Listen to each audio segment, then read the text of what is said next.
I flew to Los Angeles without warning, dreaming of a joyful reunion, but found my daughter dying alone in intensive care.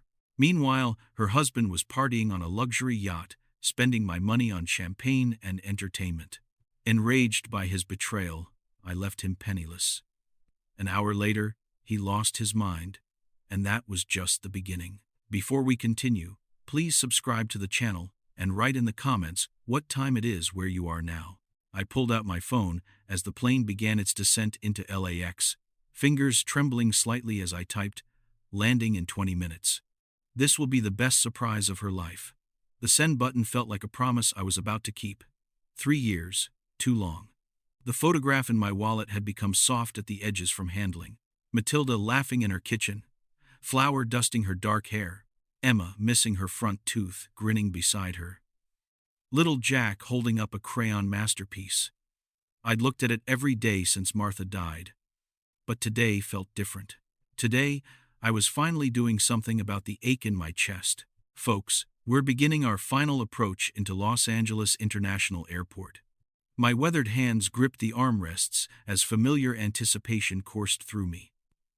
The last time I'd surprised anyone was Martha's 50th birthday. That seems like another lifetime now. 5 years of grief had turned me into a stranger, even to my own daughter. But Matilda's voice, during our last call 3 months ago, kept echoing. "I'm just tired, Dad. Really tired." Something in her tone had stayed with me, gnawing at the edges of my consciousness. The baggage carousel hummed steadily as I waited, watching other families reunite around me. A young mother swept a toddler into her arms.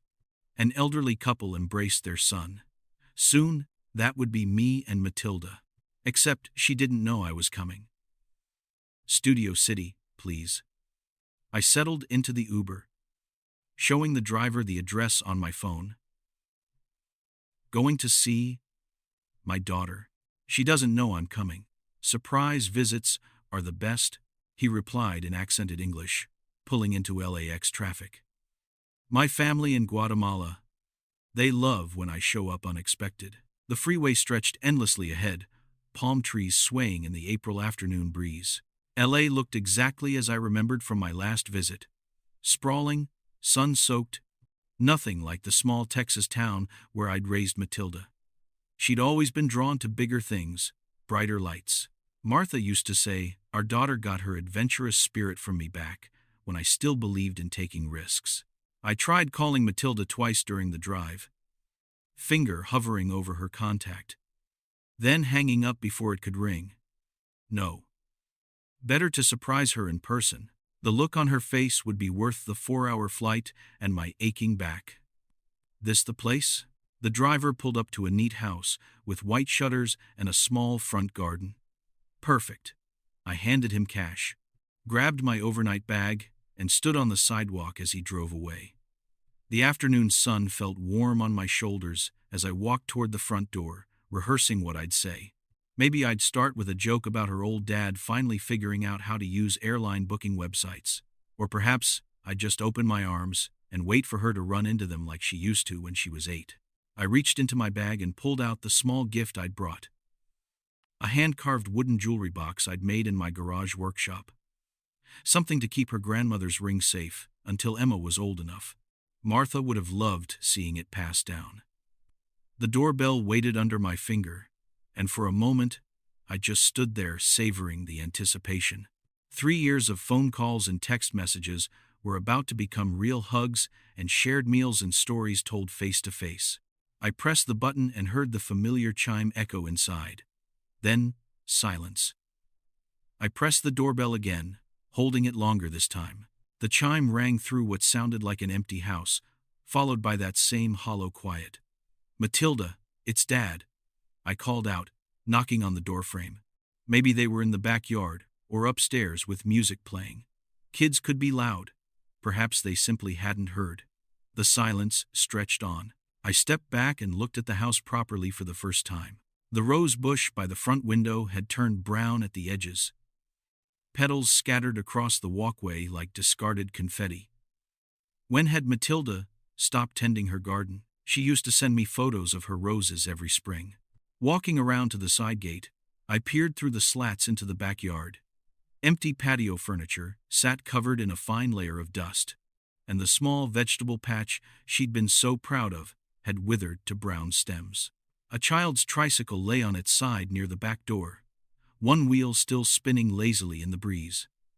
Strange, I muttered, returning to the front porch. The mailbox overflowed with envelopes and packages, some spilling onto the ground.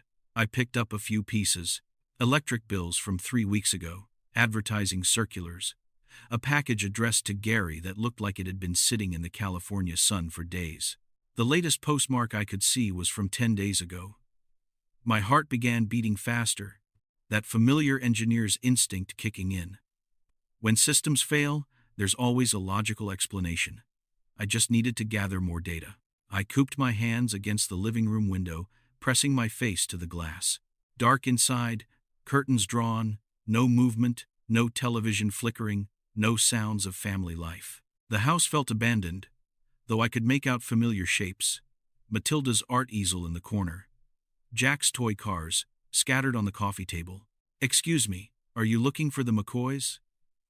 I spun around to see an elderly woman in a sun hat approaching from the house next door, garden shears in her gloved hands. "Yes, I'm Harley Sims, Matilda's father. Have you seen them lately?" She paused, wetting her forehead with the back of her wrist. "Come to think of it, no. Been awfully quiet over there. Usually hear the children playing in the morning." But she trailed off, studying my face. "Is everything all right?" "I'm sure it is." But my voice sounded unconvincing, even to me. "They probably went on vacation, maybe visiting family." She didn't look convinced either. "Well, I hope they're okay. Such a sweet family." As she returned to her gardening, I sat heavily on Matilda's front step, the wooden jewelry box still clutched in my hands. The pieces weren't fitting together. Matilda would have mentioned a vacation during our last call. Gary was obsessed with social media. He would have posted photos from wherever they'd gone. I pulled out my phone and scrolled through Matilda's Facebook page. The last post was 6 weeks ago. A photo of Emma's school art project. Before that, radio silence for nearly 2 months. My daughter, who used to document every family dinner and weekend adventure, had gone completely quiet. The afternoon shadows grew longer as I sat there, staring at the silent house. A jogger ran past, earbuds in, completely absorbed in her own world. Somewhere down the street, a lawnmower started up, the sound normal and reassuring, and entirely at odds with the growing dread in my chest. I checked under the welcome mat, then felt around the rim of the flower pot by the door. No hidden key.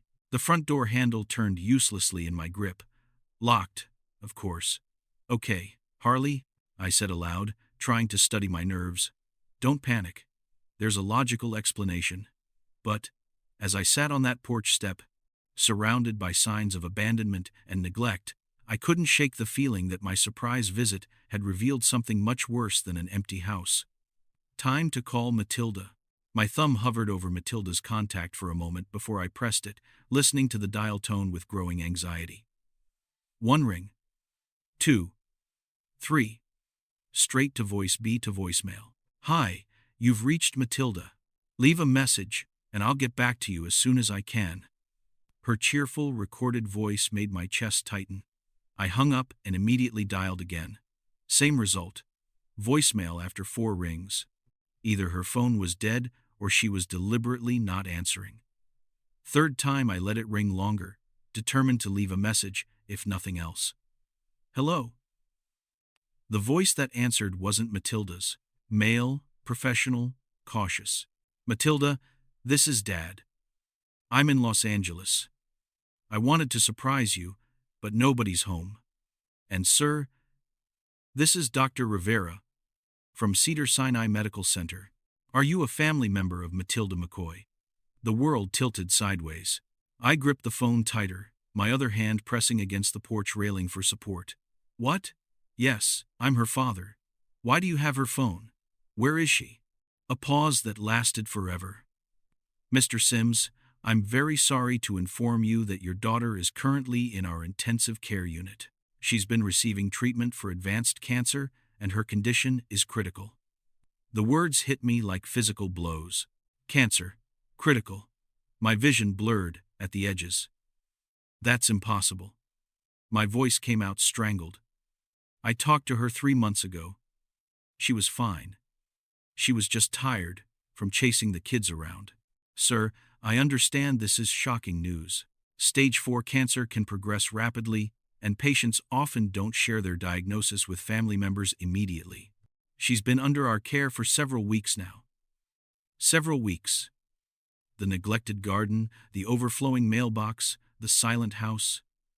It all clicked into place with horrible clarity. Where's Gary? Her husband?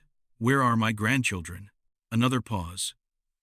I cannot comment on other family matters, Mr. Sims. Patient confidentiality prevents me from sharing details. But I strongly recommend you come to the hospital immediately. Your daughter has been asking for you. My hands were shaking so violently I could barely hold the phone. What's the address? I'm coming now. Cedars-Sinai Medical Center, 8700 Beverly Boulevard. Ask for the Oncology Intensive Care Unit when you arrive. Dr. Rivera. The line went dead. I stared at the phone in my trembling hands. The afternoon sun, suddenly too bright, too warm, too normal for a world where my daughter was dying, and I hadn't known. 3 months ago, she'd said she was tired, and I'd been so wrapped up in my own grief, my own isolation, that I'd missed every warning sign.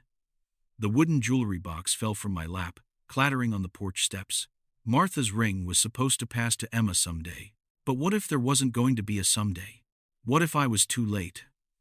I stood up too quickly, head spinning, and stumbled toward the street with mechanical precision. A taxi. I needed a taxi.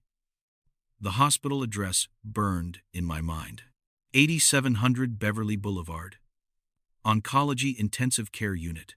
As I flagged down a yellow cab, one thought kept circling through my shock. How had I become the kind of father who finds out his daughter is dying from a stranger on the phone? The taxi door slammed shut with a finality that seemed to seal my old life away. I handed the driver the crumpled paper with the hospital address, my hand still trembling from shock. Cedars-Sinai Medical Center, please. Fast as you can. Traffic's heavy this time of day, sir, but I'll do my best. His eyes met mine in the rearview mirror, noting my distress. Emergency. My daughter. The words stuck in my throat. She's dying. The leather seat beneath me felt foreign. Too smooth. Too normal. For someone whose world had just collapsed. Through the window, LA traffic moved in its usual chaotic dance. People heading home from work, picking up groceries, living ordinary lives, while mine spiraled into nightmare. Cancer stage 4 critical. I pulled out that worn photograph again, studying Matilda's laughing face. How had I missed the signs? That last phone call replayed in endless loop. Just tired, Dad. Really tired? The way she'd said it, like she was carrying some invisible weight. I'd attributed it to motherhood, work stress, the normal exhaustion of raising 2 kids. What kind of father was I? The taxi lurched forward in stop-and-go traffic, and memories flooded in unbidden. Matilda taking her first wobbly steps toward me across our old kitchen floor, arms outstretched, absolute trust in her eyes, teaching her to ride a bike in the park behind our house, running alongside until I realized she'd been pedaling solo for 50 yards, her high school graduation. That proud smile as she accepted her diploma, walking her down the aisle 2 years ago. Gary had promised to love and protect her. I'll take care of your daughter, sir, he'd said, shaking my hand with that confident grip. Where was he now? Why hadn't he called me when she got sick? I dialed Gary's number for the 4th time, straight to voicemail again. Gary. This is Harley. I'm in LA. Matilda is in the hospital, and you need to call me immediately. The message felt inadequate, too polite for the rage building in my chest. My daughter was fighting for her life, and her husband was nowhere to be found. Faster, please, I told the driver. She's only 38, has 2 little kids. This breaks the heart. Through the window, palm trees swayed against the afternoon sky, indifferent to human suffering. Martha used to say LA looked like paradise, but felt lonely. She'd been right about that, just like she'd been right about so many things. If Martha were alive, she would have known about Matilda's illness. Mothers had that intuition, that invisible connection. She would have sensed something was wrong during those phone calls, would have pressed for details, maybe even flown out here herself. But Martha was gone. And I'd spent 5 years drowning in my own grief instead of being the father my daughter needed. I folded and refolded the hospital address, creasing it into a small square. The paper felt substantial, real, the only solid thing in a day that had become surreal. This morning, I'd been a retired engineer planning a surprise visit. Now, I was racing through LA traffic to see my dying daughter. The taxi pulled up to the hospital entrance just as evening began to paint the sky purple. Modern glass and steel rose before me, imposing and clinical. Through the windows, I could see people moving purposefully through bright corridors. Doctors, nurses, families dealing with their own crises. "Here we are, sir." The driver's voice was gentle. "Good luck with your daughter." I handed him cash with shaking hands, grabbed my overnight bag, and stood on the sidewalk as he pulled away. The automatic doors whispered open, revealing a modern lobby adorned with colorful art installations that seemed obscenely cheerful. I approached the information desk, where a kind-faced woman looked up expectantly. "Oncology Intensive Care Unit," I managed. "My daughter, Matilda McCoy, ID, please, and I'll need you to sign in." She handed me a visitor badge and clipboard. "Take the elevator to the 7th floor." My hands shook as I wrote my name. The elevator ride felt endless, each floor number lighting up like a countdown to devastation. When the doors opened, the antiseptic smell hit me immediately. That unique hospital mixture of cleaning supplies and human suffering. Dr. Rivera waited at the nurse's station, a compact man with kind eyes behind wire-rimmed glasses. He extended his hand as I approached. "Mr. Sims, I'm glad you made it safely. How is she?" The question came out, hoarse sorrow. "Stable for now. The chemotherapy hasn't been as effective as we'd hoped, but she's responding to the current treatment protocol." He gestured down the hallway. "She's been asking for family. She'll be relieved you're here." We walked past rooms filled with the soft beeping of machines and hushed conversations. Through one doorway, I glimpsed an elderly man holding his wife's hand. Through another, a young mother reading to a child with a bald head. "Room 712, Dr. Rivera said softly. "I should warn you, the illness has taken a physical toll, but mentally, emotionally, she's still very much herself." Nothing could have prepared me.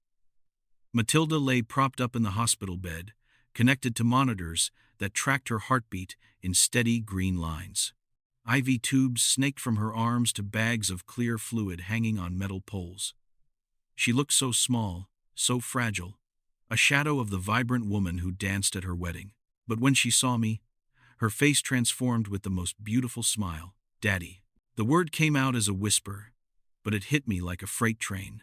I crossed the room in 3 steps and carefully gathered her into my arms, afraid I might break her. She felt bird-like, all sharp angles where there used to be soft curves. "Oh, sweetheart." Tears I'd been holding back since the phone call finally spilled over. "I'm here. I'm not going anywhere. I didn't want to worry you." She breathed against my shoulder. "You were still grieving, Mom, and I thought I could handle it myself." I pulled back to look at her face, smoothing the thin hospital blanket around her shoulders, the same way I used to tuck her in when monsters lived under her bed. "Why didn't you tell me? We could have fought this together." Her eyes filled with tears. "The doctors said 6 months, maybe 8, with treatment. I kept thinking I'd get better, that I'd call you when I was in remission, when I had good news to share. 8 months, maybe less now." I settled into the chair beside her bed, taking her hand in both of mine. Her fingers were ice cold, despite the warm room. "Where's Gary?" I tried to keep my voice neutral, but she must have heard something because her expression shifted. "He said he had important business meetings this week." She looked away toward the window. "Said he'd be back before the weekend." "When did you last see him?" 3 days ago." The words came out small, a ashamed. He's been distant since the diagnosis. I think it scares him. Scares him? My daughter was dying, and her husband was scared. Has he been taking care of you? Helping with the kids? My neighbor Emma watches them during the day. Gary handles the practical stuff, but the way she said it, like she was trying to convince herself, told me everything I needed to know. I spent the next hour just being present, holding her hand while she drifted in and out of sleep. Each time she woke, her eyes found mine immediately, as if making sure I was still real. As evening deepened outside the window, she finally fell into deeper sleep, her breathing steady and peaceful. I gently released her hand and moved to the window, looking out over the city lights, beginning to twinkle like fallen stars. Time to try Gary again. I pulled out my phone, Gary's contact glowing on the screen. This time, I'd make him answer. Make him explain where he'd been while his wife fought for her life. First call, one ring, then voicemail. He was definitely screening. I typed a text message. Your wife is in ICU. Call immediately. 5 minutes passed. Nothing. Second attempt from my phone yielded the same result. But then, I noticed Matilda's phone on the bedside table plugged into the wall charger. Maybe if the call came from her number. I glanced back at her sleeping form, then carefully picked up her phone. Gary's contact appeared in her recent calls, but the last incoming call was from 2 days ago. 2 days since he'd bothered to check on his dying wife. Third call attempt using Matilda's phone. Straight to voicemail again. Frustrated, I nearly set the phone down when the screen lit up with a notification. Instagram. The app was still open, logged in as Matilda. At the top of the feed, Gary's story appeared with a red circle indicating new content. I tapped it without thinking.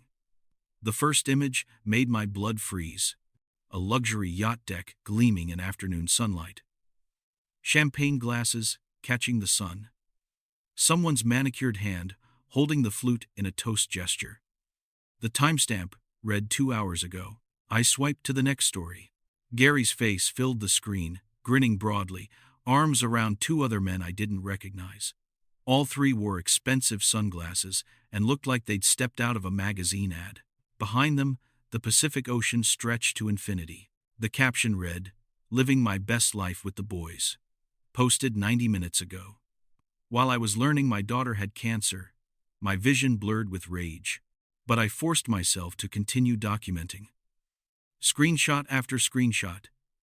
Each image, a dagger twisted deeper. Gary lounging on pristine white cushions.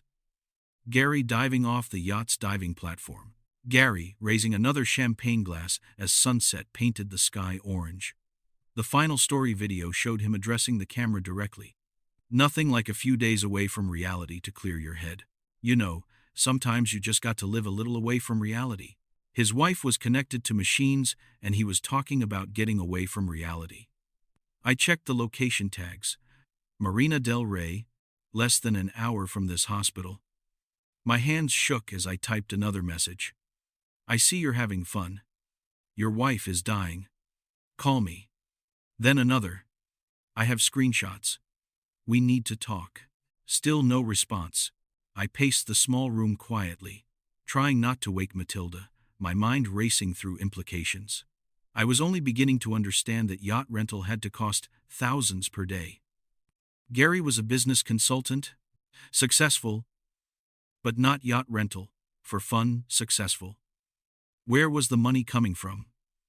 Looking back at Matilda's peaceful face, I whispered promises I should have made months ago. I won't let him hurt you anymore, sweetheart. Daddy's here now, and I'm going to fix this. The monitor beside her bed beeped steadily, each tone marking another heartbeat. Another moment of life that Gary was wasting while partying with friends. How long had this been going on? How long had she been suffering alone while he played at being single? I returned to the phone, screenshotting everything methodically. The engineering part of my brain took over. Document the evidence. Build the case. Find the leverage points. Gary might think he could abandon my daughter in her darkest hour, But he'd made one crucial mistake. He'd forgotten that Matilda had a father who would burn the world down to protect her. My phone buzzed with an incoming call. Gary's name appeared on the screen. I looked at Matilda one more time. Her thin face finally relaxed in sleep, then stepped into the hallway. Time to have a conversation. I slipped back into Matilda's room, where she lay sleeping peacefully, her breathing steady against the backdrop of monitoring beeps. "I'll be right back, sweetheart," I whispered, brushing a kiss across her forehead. "Just going to get some coffee." The elevator carried me down to the main floor, past signs directing visitors to various departments. The cafeteria occupied a corner of the ground level, mostly empty now, except for a few scattered medical staff, grabbing late meals between shifts. I bought coffee I didn't want, and found a quiet table in the far corner. Pulling out my phone to stare at that yacht photo again. The image burned brighter each time I looked at it. Gary's carefree grin, the pristine deck, champagne glasses catching afternoon sunlight. How does a business consultant afford a $15,000 yacht rental? The question triggered a memory that made my blood run cold. 1 year ago, Gary had approached me about family emergencies, medical bills, he'd claimed. Emma needed dental work. The house required repairs. Could I help them out temporarily by giving him access to my backup account? Just until things stabilize, he'd promised. Matilda doesn't need the stress of financial worry on top of everything else. I'd been impressed by his consideration for my daughter's well-being. What a caring husband, I'd thought, protecting his wife from money concerns. My hands shook as I opened my banking app, navigating to the shared account I'd set up for Gary's emergency access. The transaction history loaded slowly, each entry appearing like evidence in a murder trial. Marina del Rey, yacht charters, $15,000 posted yesterday. No Malibu, $850 3 days ago. Beverly Hills Mercedes service, $2,400.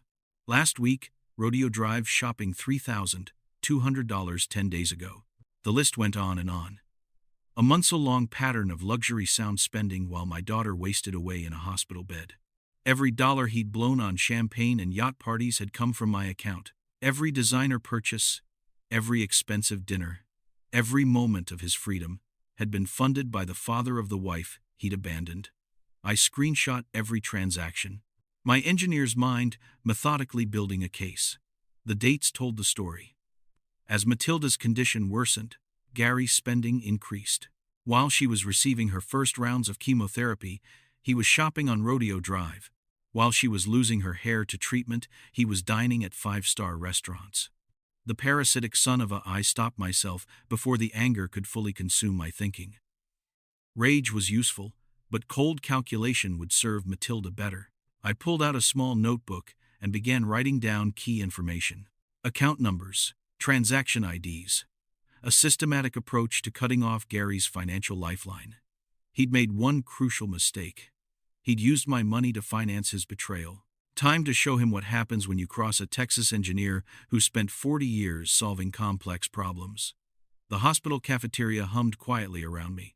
Vending machines, distant overhead pages, the soft murmur of exhausted medical staff. But I was no longer really there.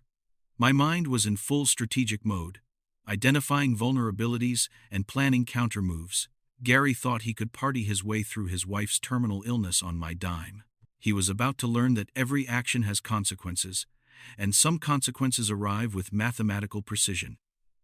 I finished my cold coffee and stood up, pocketing the notebook with bank information. First step: immediate financial amputation.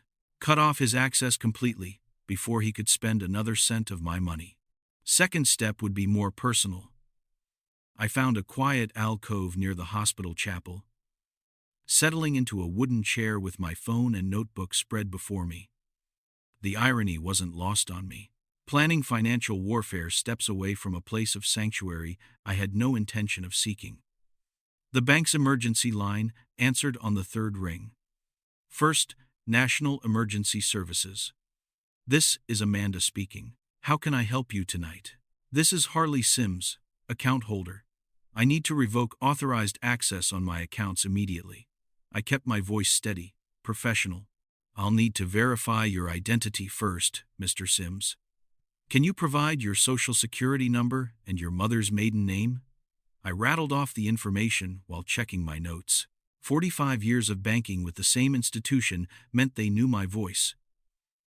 But protocol was protocol. Thank you. I show Gary McCoy has had authorized access to your backup savings account since April 2022. Are you requesting complete revocation of his privileges? Immediate and permanent removal. Transfer all remaining funds to my primary secured account.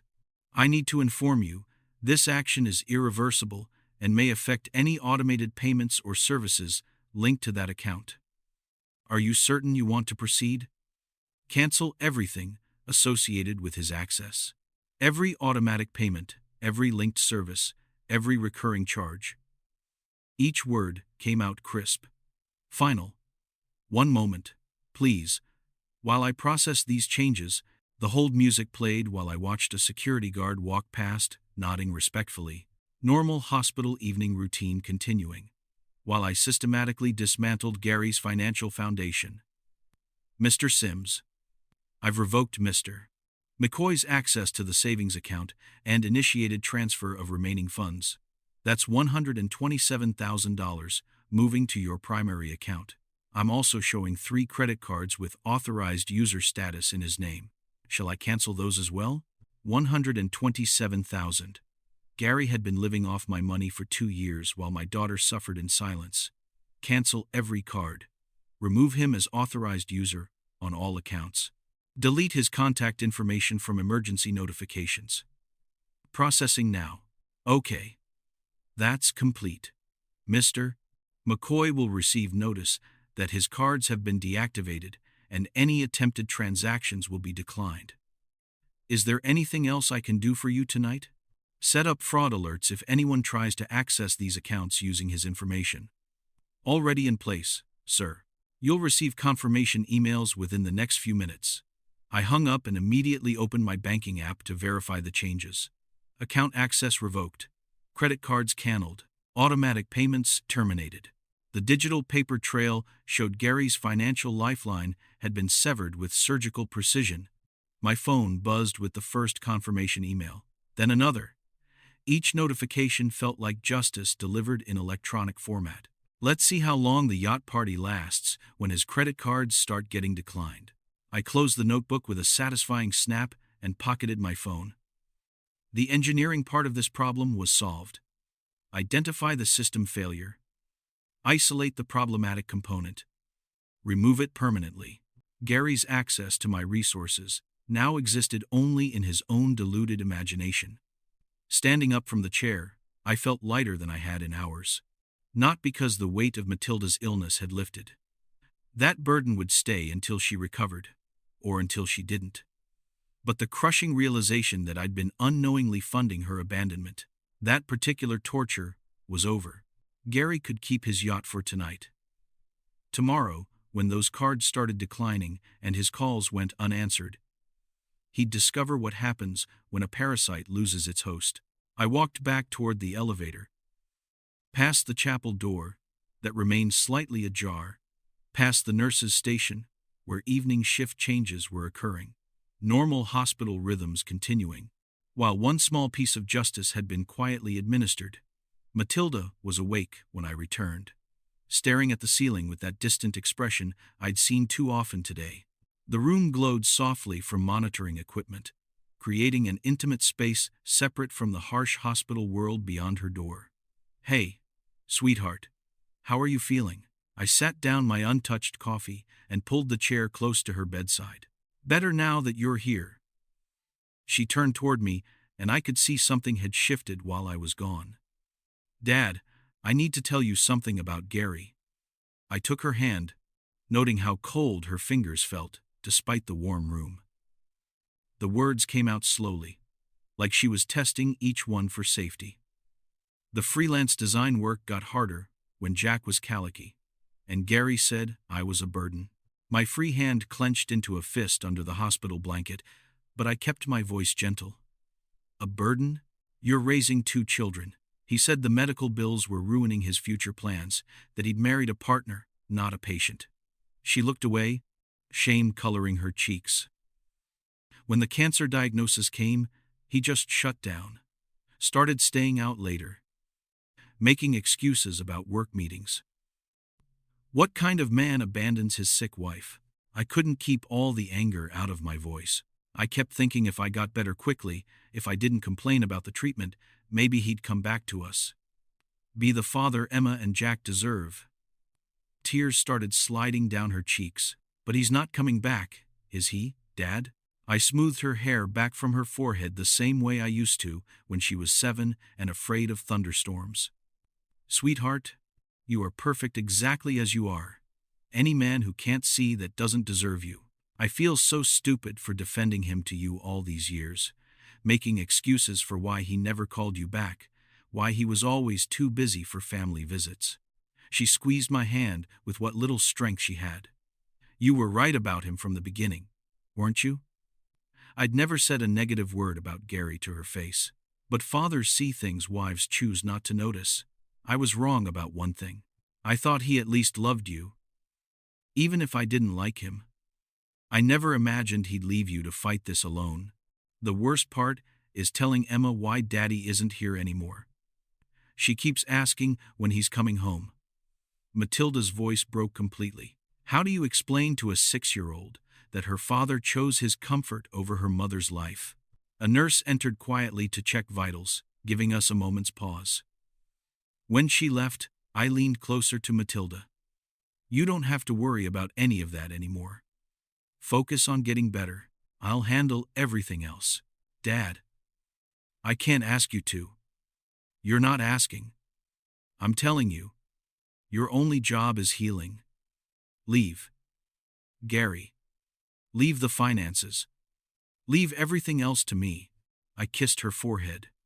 You'll never have to deal with his selfishness again. Exhaustion was overtaking her again, the emotional release draining what little energy she had. Her eyelids grew heavy as she fought to stay present. Promise me something, she whispered. Anything. Don't let anger at Gary consume you. I need my dad, not another angry man in my life. I covered her with the blanket as her breathing deepened toward sleep. I promise, sweetheart. Rest now. But as I watched her drift off, I knew it was a promise I might not be able to keep. The man who'd sworn to love and protect my daughter had stolen her money, abandoned her in crisis, and broken our grandchildren's hearts. Some acts demand more than forgiveness. They demand consequences. My phone buzzed with a text from an unknown number. The phone buzzed insistently in my hand, the unknown number glowing on the screen. Marina Del Rey. Area code. I glanced at Matilda, peaceful in sleep, then stood quietly and moved toward the window. Hello. My voice was ice. Harley. What did you do? My cards were declined in front of everyone. Gary's voice cracked with panic and humiliation. Fix this immediately. Where are you right now, Gary? I ignored his demand completely. That's not your business. Listen, old man, you need to restore my access right now, or my daughter is dying in a hospital bed. Each word dropped like a stone in distilled water. And you're partying on a yacht with my money. Silence. Then sputtering. How did you? That's not. This is business networking. Through the phone, I could hear it all. Party music, laughter, waves, lapping against the hull. The sound of a man whose wife was fighting for her life while he lived it up on someone else's dime. $15,000 for yacht rental. Gary. My $15,000. I kept my voice low, aware of Matilda stirring behind me while your wife was in intensive care. You can't just cut me off. I have rights. I'm her husband. You were her husband. Past tense. I turned to see Matilda's eyes open, watching me with growing understanding. You made your choice when you chose champagne over chemotherapy appointments. Listen, you don't understand the pressure I've been under. The pressure? My voice hardened. What pressure? Gary? The pressure of having unlimited access to my bank account while abandoning your family. His voice shifted, becoming calculating. Restore my access, or I file for divorce and take the kids. I'll make sure Matilda loses everything in court. That was his mistake the moment he threatened my grandchildren. Gary, I said quietly, and something in my tone made even him pause. You just made the biggest mistake of your pathetic life. Behind me, I heard Matilda's sharp intake of breath. She was fully awake now, listening to every word, finally hearing her husband's true voice. Selfish, threatening, utterly without remorse. I know exactly where you are, I continued. I know exactly what you've been doing. I know exactly how much of my money you've been spending while my daughter fights for her life. And now I know exactly what kind of man threatens to steal children from their dying mother. You can't do this to me. I have a reputation to maintain. People are watching. Yes, they are watching. They're watching you get your credit cards declined because you're a parasite who can't pay his own bills. Gary's voice cracked. Harley, wait. Let's discuss this reasonably. I made some mistakes, but we can work this out. I'll come to the hospital right now. We can. I looked at Matilda, saw the tears streaming down her face. Not tears of sadness, but tears of relief. Finally understanding who she'd married, finally seeing her father protect her the way a real man protects his family. No, Gary, I said softly. We can't work this out. The silence stretched between us, Gary's panicked breathing audible over the connection. In the background, I could hear his world crashing down, yacht engines stopping, voices arguing about payment, the party atmosphere dissolving into chaos. Harley, are you there? Please, I can explain everything.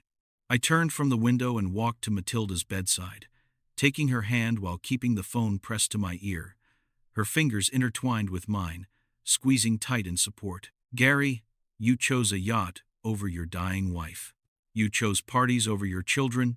You chose my money over your family's future. My voice dropped to barely above a whisper, but each word cut like a blade. You made your choice. Now live with the consequences.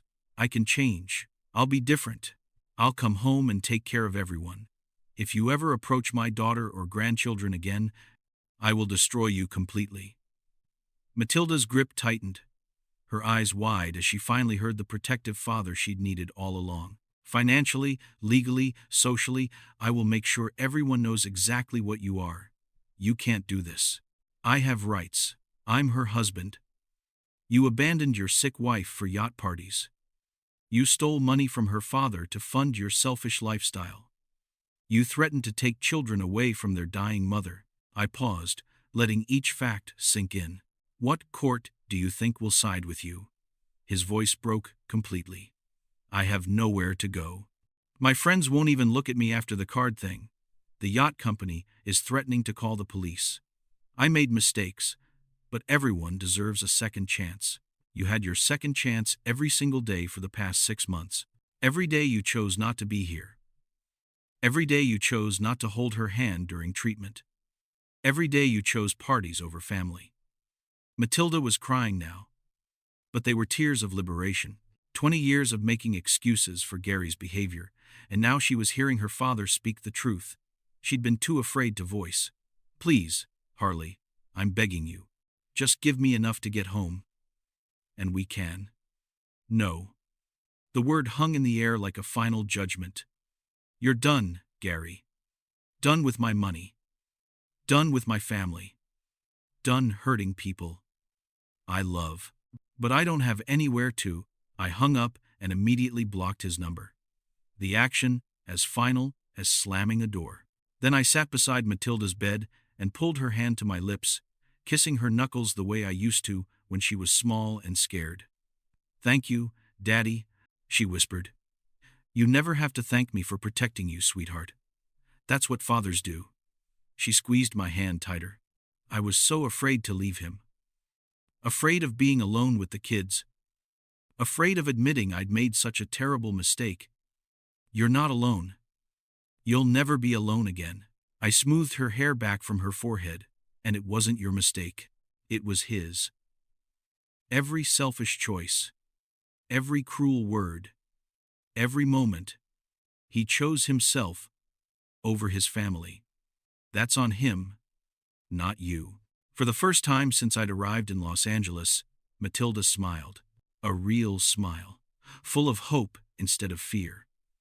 Get some rest, I said softly. Tomorrow we start planning your future. A future where nobody gets to hurt you ever again. She closed her eyes, her breathing already deeper and more peaceful than I'd seen it all day. The monitoring equipment beeped steadily beside us, counting heartbeats, counting moments, counting the beginning of a new life. Outside the window, Los Angeles sparkled in the night, indifferent to one small family's victory over cruelty. But inside room 712, justice had been served and healing could finally begin. 1 year later, in 2025, sunshine streamed through the kitchen window of our new house in Texas, painting golden squares across the hardwood floor where Emma's art supplies lay, scattered in organized chaos. The sound of children's laughter drifted in from the backyard, mixing with the steady rhythm of Matilda chopping vegetables for lunch. I paused in the doorway, watching my daughter move with the energy and grace that had returned month by month. Her hair had grown back thicker than before, framing a face that glowed with health and genuine happiness. The haunted look was gone, replaced by the confident woman I'd raised, the one who'd been buried under years of Gary's manipulation. "Dad, you're lurking again?" she said without turning around. That familiar teasing tone that told me everything I needed to know about her recovery. "Just appreciating the view, sweetheart. Still can't believe you're really here." Through the window, I could see Jack teaching Emma how to throw a perfect spiral, their grandfather's football techniques passed down with patient precision. At 8 and 6 now, they'd adapted to their new life with the resilience that children possess when they're finally truly safe. The divorce had been swift and brutal. Gary's threats about custody evaporated the moment his lawyer heard the recorded phone calls and saw the bank statements. A man who'd abandoned his terminally ill wife while spending her father's money on yacht parties wasn't exactly sympathetic to family court judges. "Grandpa," Emma's voice carried through the screen door. "Come show Jack how to catch better." "In a minute, honey," I called back, then turned to Matilda. "How are you feeling today?" "Really feeling?" She set down her knife and faced me fully, and I saw in her eyes what Dr. Rivera's tests had confirmed 3 months ago. Complete remission. I feel like myself again. Maybe better than myself. Stronger. The kitchen timer chimed, and she pulled a pan of cornbread from the oven. Martha's recipe, the one I'd taught her years ago. Some traditions were worth preserving. "Remember what you used to tell me when I was little and scared of thunderstorms?" she asked, setting the hot pan on a cooling rack. "That storms pass, but families last forever. You were right." She hugged me tight the way she used to before marriage and illness, and fear had created distance between us about storms, about family, about Gary. I'd never said "I told you so" about her ex-husband, and I never would. Matilda had suffered enough without adding shame to her burdens. The restraining order spoke louder than any words I might have offered anyway. "Dad," Emma scored a touchdown. Jack burst through the screen door, grass stains on his knees and pure joy on his face. Behind him, Emma performed an elaborate victory dance that would have made her grandmother laugh. "Touchdown celebration calls for extra cornbread," Matilda announced, cutting generous squares that steamed in the afternoon light. Later, as evening painted the Texas sky in shades of orange and pink, the 4 of us sat on the front porch swing that had been Martha's favorite feature of our old house, salvaged and rebuilt here where it belonged. Emma dozed against my shoulder while Jack peppered me with questions about the stars beginning to appear overhead. "Will you tell us the story about how you saved Mom again?" Emma mumbled sleepily. "Sweetheart, your mom saved herself. I just helped clear away the obstacles. Like the bad man who went away. Like the bad man who went away." Matilda reached over and squeezed my hand, a gesture that had become our shorthand for gratitude and love. and the kind of bond that crisis either destroys or makes unbreakable. We'd chosen unbreakable. This is what winning looks like, I thought, watching my grandchildren's eyelids grow heavy in the peaceful evening. Not the moment of victory, though Gary's tearful pleading had been satisfying, but the years of quiet happiness that follow. The ordinary Tuesday evenings, when nobody's fighting for their life, nobody's betraying anyone, and the only drama is whether Jack will finish his vegetables. The stars emerged one by one overhead. The same constellations Martha and I had watched from this same swing decades ago, back when Matilda was the age Emma is now. Some things change. Marriages end. People disappoint you. Illness tests every assumption about fairness. But some things endure. The love between a father and daughter. The resilience of children. The satisfaction of protecting what matters most. Tomorrow, Matilda would work on her latest design project while the kids attended their new school. I'd tend the garden Martha had always wanted and maybe start that woodworking project for Emma's dollhouse. Normal life? The kind worth fighting for. Tonight, though, we sat together under the vast Texas sky. 3 generations bound by love and tested by fire. If you like this story, please like this video, subscribe to the channel, and share your impressions of this story in the comments. To listen to the next story, click on the box on the left. Thank you for watching.